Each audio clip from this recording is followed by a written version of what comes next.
Welcome back to the MemberDev Growth Series, Building a Sales Engine. This is part 2, how to choose a growth channel.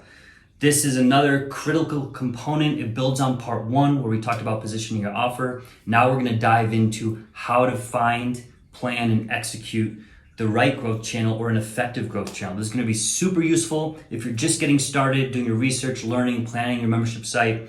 It's also going to be useful if you've experimented and especially failed with different growth channels, just like we have.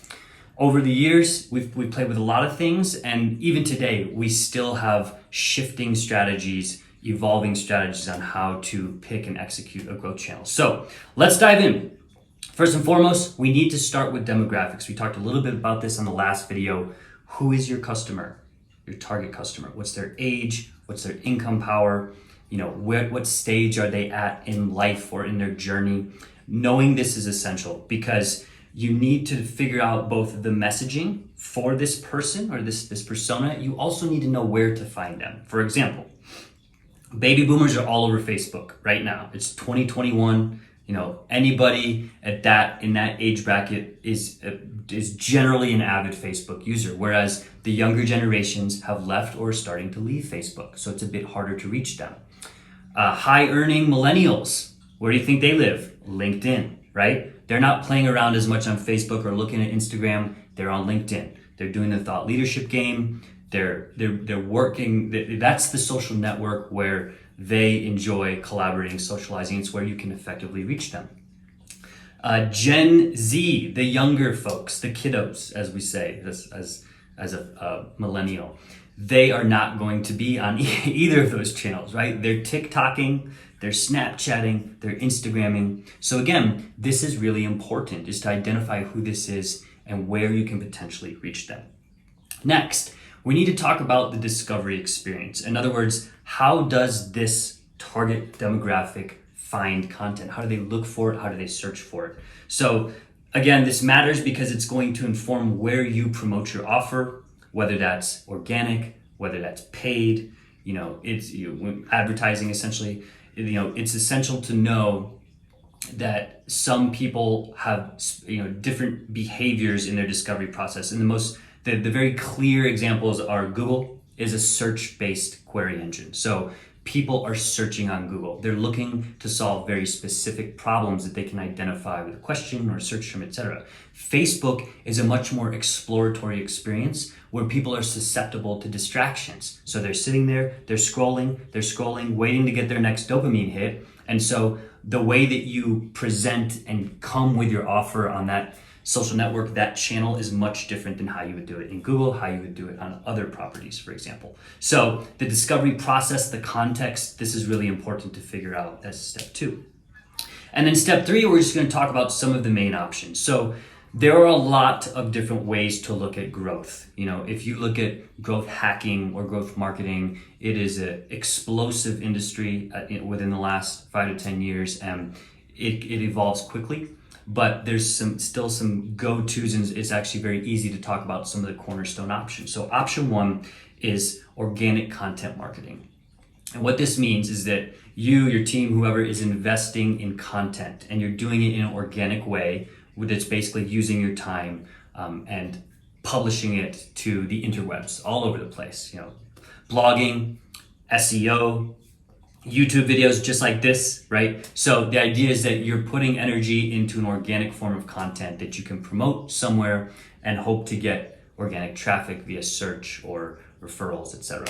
Next is advertising, paid spend. So this is the fastest way to get eyeballs, because going back to what we just discussed, you can use channels like Google AdWords, Facebook, core advertising. There's a plethora of options out there where you can buy advertising in effort to direct traffic back to the web properties, your website, wherever it is you want your eyeballs to land. And third is good old email. So this is one of our favorites at MemberDev. It's also one of the ones that we've failed to use effectively, and at the time of this recording, we're really focusing back in on email. And it's funny because people forget about this, when this was in fact one of the very first growth channels. So some of the legendary online marketers like Jeff Walker started in email, right? And are still doing email 15, 20 years later. And it is still hands down one of the most effective strategies. So building your email list, nurturing it, and then just maintaining an online dialogue, creating automations, etc. So email is still by far one of the most effective strategies. So we talked about organic, paid advertising, and email. And so now the last few points we want to leave you with are finding a good rhythm to choose channels that really complement your strengths or your team's strengths, because that's one of the things we've found personally through our growth, and then as we coach our clients, is that it's one thing to go use a channel because it's logical or practical, it makes sense, and you've seen some traction. But at the end of the day, you'll find that you'll ultimately have success on the channels that are best suited to you, assuming you can use them to reach. So, for example, don't use Facebook because you like Facebook if you can't reach people. But on the opposite side of the spectrum, if you've got Facebook and Google Ads and you've done a little experimenting, spent a little money on each, and they're yielding pretty similar returns in terms of customer acquisition or cost per lead, etc., then choose the one that you really enjoy doing, because not only are you going to be more motivated and inspired to use it regularly, but the energy you put into there is going to pay a lot more dividends. So that's what we mean by choosing an effective channel that complements your strengths.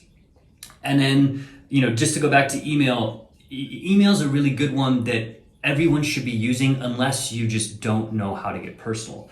And what I mean by that is that email is still one of the best ways to create a personal relationship, a personal dialogue with your users, your potential customers.